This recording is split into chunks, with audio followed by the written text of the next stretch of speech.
Hey, thanks for listening to my podcast.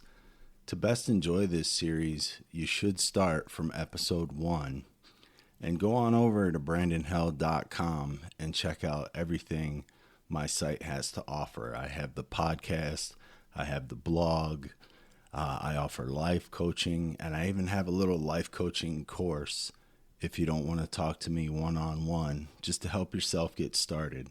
So start with episode 1, go to brandonheld.com. Thanks for listening. Welcome back. This is episode 3. I'm Brandon Held, and life is crazy. And just going to pick up where I left off to some degree.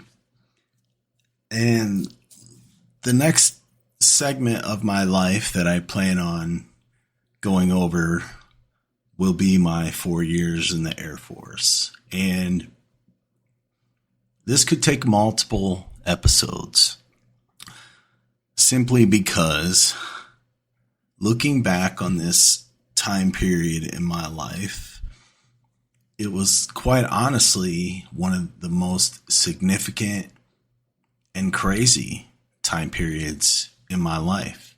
Almost unbelievable. To the point things happened to me from ages 17 to 21 that, I was just kind of rolling with until I got older and realized no other period of my life was like those 4 years in the Air Force.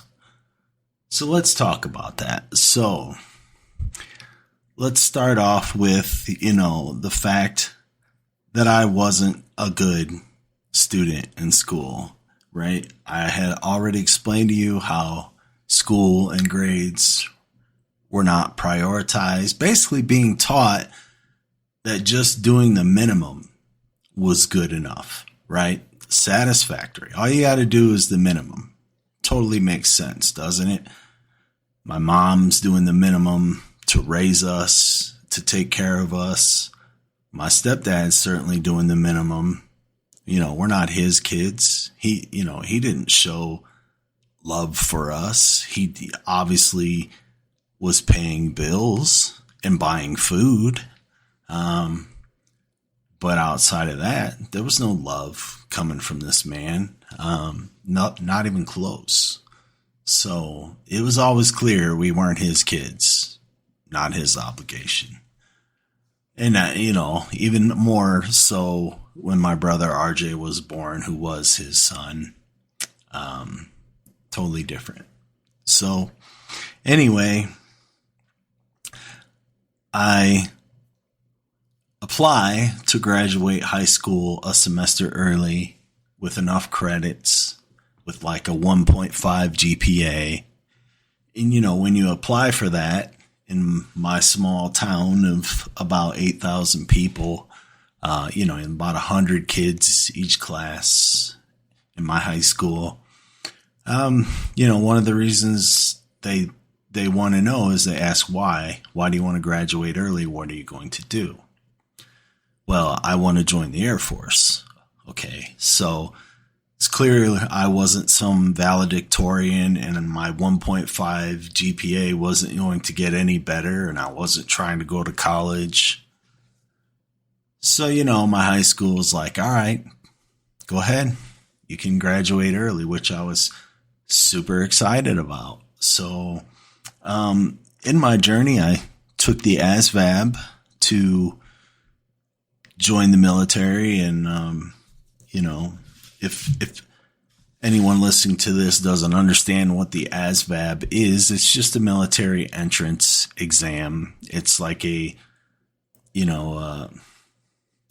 general exam where you cover many topics: math, science, reading, mechanical, inclination, just multiple different things to see what you know and what you're good at.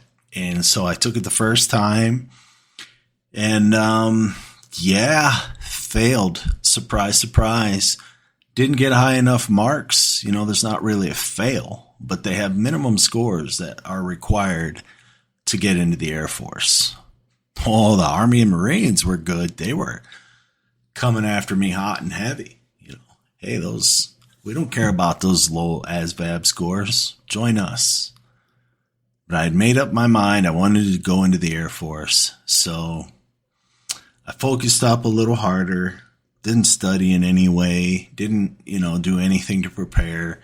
Just believed in myself, just believed if I gave it a little bit more effort, I could do better. So I went back and took the ASVAB, and I did it. I got high enough scores just to squeak by to get into the Air Force and become a security specialist. Now, there's a whole different story even about that. I went to the Air Force recruiter and I wanted to be a cop. And I told him I want to be a cop. And at that time, now the Air Force has security forces, which is just any cop across the board. You're in the security forces. But at that time, they had two types of cops. They had law enforcement and they had security specialists. And so my recruiter was signing me up for a security specialist. He says, hey, we have a slot open here right after you graduate, 2 weeks after you graduate high school.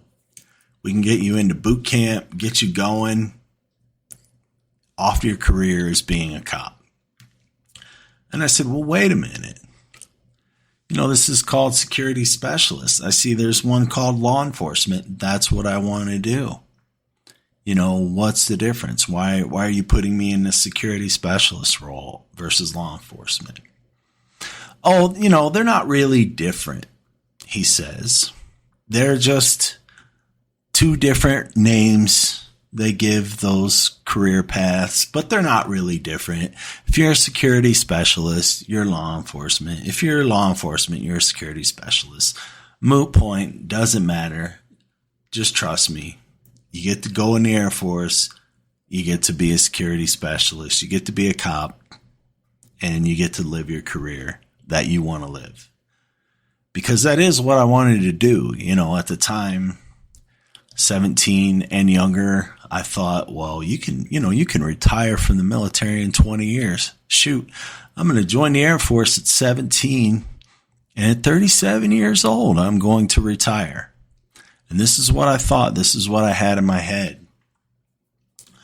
So I did leave, with much concern for my little brother. I was 17. He was 7. I felt a huge sense of responsibility for him, but also, understanding that I had to go live my life. I had to go make a life for myself. I had to get out of that environment, that sick, unhealthy environment that I lived in. And I had to go make a life of my own. And I had to change the course and trajectory of my kids that will follow in my footsteps. My kids weren't going to grow up in that environment. My kids weren't going to succumb to alcoholism and drug abuse and, flat out laziness, no desire to work or do anything with yourself or just make a life, make a career. I was going to change that trajectory in my bloodline. And that was the weight that was sitting on my shoulders at 17 years old. I remember thinking that way. I remember feeling that way, and just how hard I wanted to make that happen. And so it's with some regret that I had to leave my little brother behind. And I leave and I join the Air Force, and, off to a world that I wasn't ready for. I grew up in a small town, barely ever left. If I did leave, it was in a car, just an hour or so away with my grandmother in the protection of an adult. So I didn't have to think. I didn't have to do anything. I just existed. And I remember getting on the bus to go to Cleveland to catch my first ever flight in my life. Never been on an airplane before. And I was so excited. Like, yes, I'm going to get on an airplane and I'm going to fly to San Antonio, Texas, where I was also excited to go. Never been outside of the state of Ohio. I think maybe once when I was young, I went to the state of Michigan, but that doesn't really count. Michigan doesn't count. If you're a Buckeye, Michigan, it's not a state you count. So anyway, super excited. Get on the bus, get on this Greyhound bus, head to Cleveland, get off the bus in Cleveland, and like right away, it's a world I'm not used to, right? People immediately approaching me, trying to sell me sunglasses, that they're holding up, gold chains, just different things like, and putting real pressure on me. I think I had $20 in my pocket or something. And they put real pressure on me to buy these things. And I didn't, I was a 17-year-old kid used to wanting people to like me. I didn't know how to say no to people, but I knew I had to eat. And I knew the little bit of money I had was all that I was going to get by with. So I remember this one guy specifically, happens to be a black guy. He's got all these gold chains, connected to this piece of newspaper that he's torn into. And he's got the chains hanging from there. And he's literally following me through the Greyhound bus station. And just will not let me go. He's being relentless on me buying one of these gold chains. And I was feeling a little scared, a little nervous, a little worried.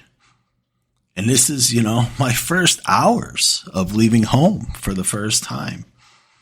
And, I managed to just finally, eventually let him know I don't have any money. I was telling him that, but he didn't want to hear it. And I guess it reached enough of a point that he believed me. And,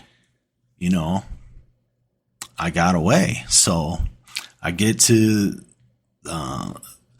get off the bus and I go to the Cleveland MEPS station, which is the military entrance processing station.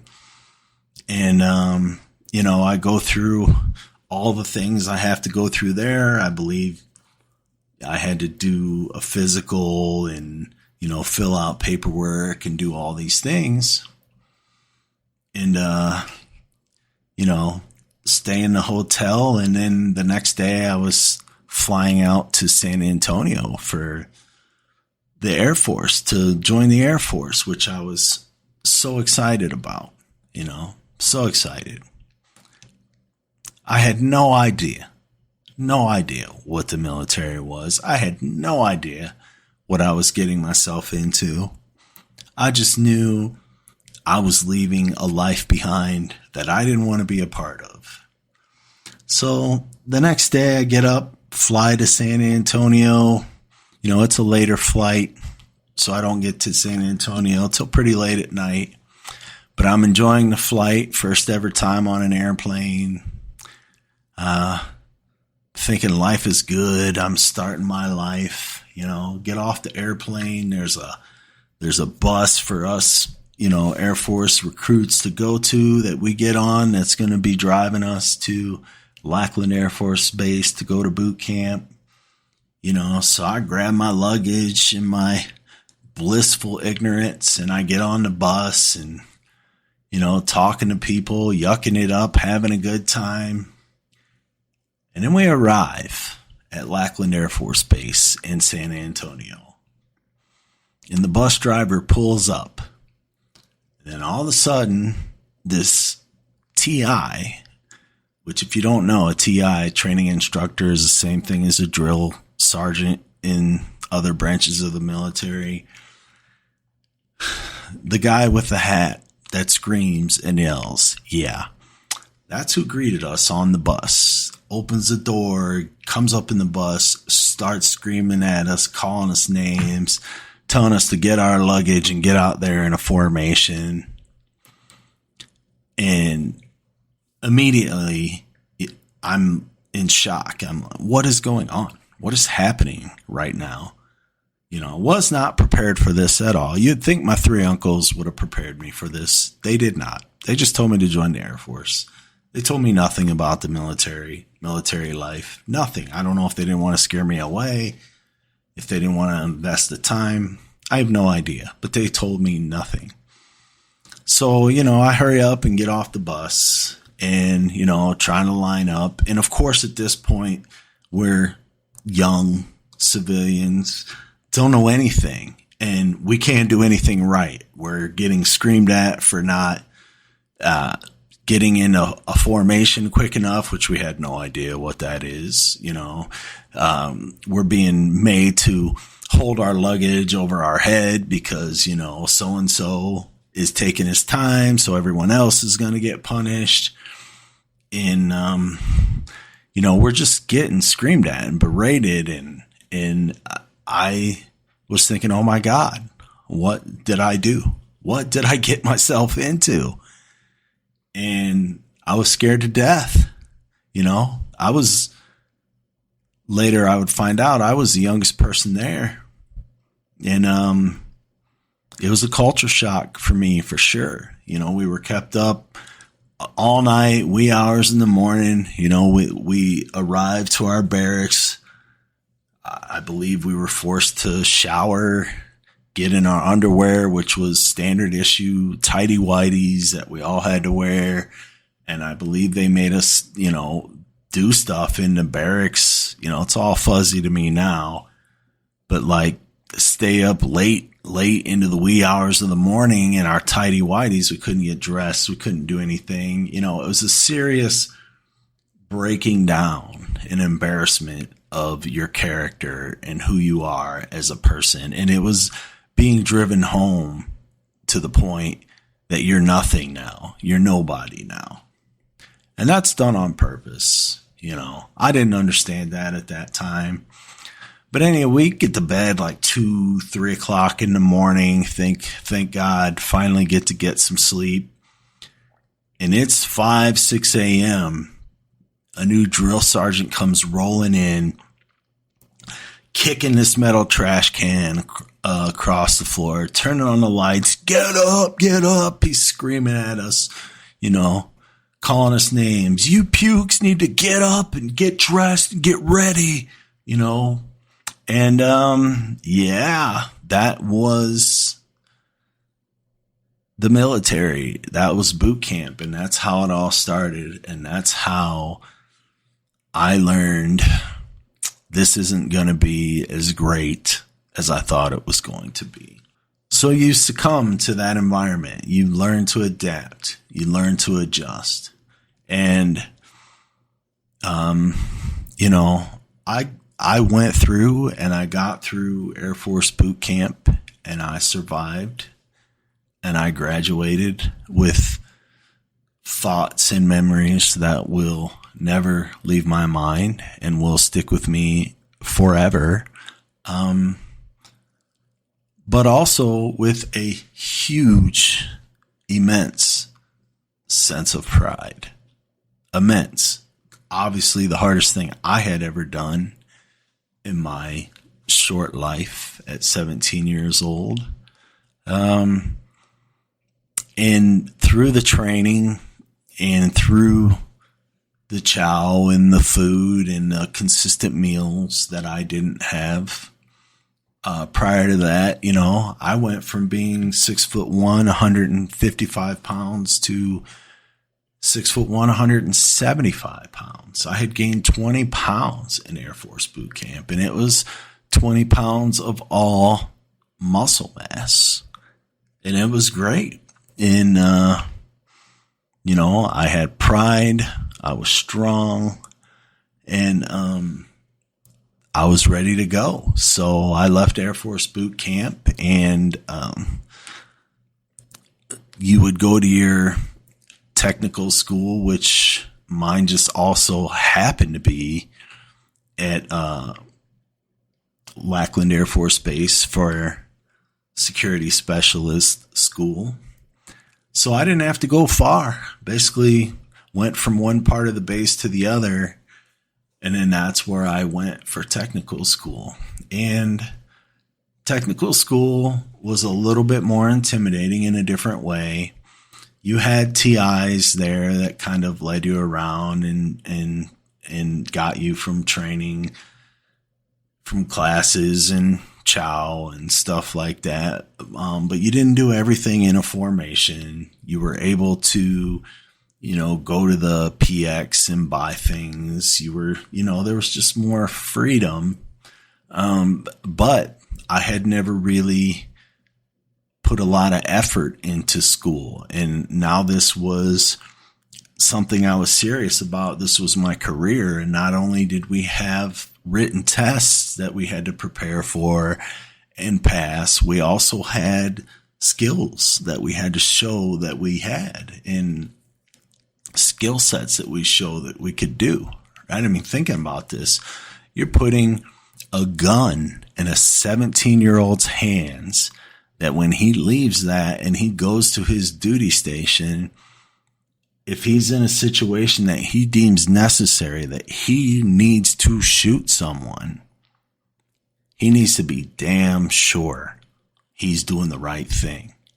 He needs to be damn sure he had a right and a reason to pull that trigger, right? Because if not, he's done injured or killed someone that shouldn't have happened, right? Nobody wants that to happen. And B, it could ruin that young man's life, aka me, if I was in a situation that I was unsure how to handle myself, unsure how I should respond, and I end up being too aggressive and shooting someone and hurting someone, and it ruins my life because they find I should not have done that in that situation. And let's be real, let's be honest, there would be no protection for me if I made the wrong choice. I didn't know that then. I didn't realize the danger I was putting just myself in as a young man of needing to make potentially a difficult decision in a difficult situation, and knowing if I made the wrong one, I would have been shrapnel. I would have been thrown to the wolves, Oh, you were trained, you were taught. You didn't respond the way you were taught and trained. So deal with it, go to Fort Leavenworth for the rest of your life or whatever the case may be. So it was serious. It was heavy. And I took it that way, and I tried really hard. And, I found out from my grandmother during tech school that I had a cousin who was in the Air Force, and he was a lieutenant colonel, and he flew, fighter jets, and he flew for the Thunderbirds. And if you know anything about the military or military ranking, when you're an airman basic, a lieutenant colonel is a pretty big deal, right? Not just a lieutenant colonel, but a pilot lieutenant colonel. And so I got to meet him while I was in tech school and spend some time with him, a weekend away, and got to know him, and he got to know me. And I got to say that when I asked him, I'm allowed to have anyone pin my badge on when I graduate tech school and officially become a cop. And, I don't think anyone in my family is coming from Ohio down to Texas, and I would be honored if you would pin my badge on for me. And he agreed to do it, and he did it. And I had so much pride. It was one of the proudest moments of my life when I graduated security police tech school, and he was there, and I had a lieutenant colonel pinning a badge onto my uniform.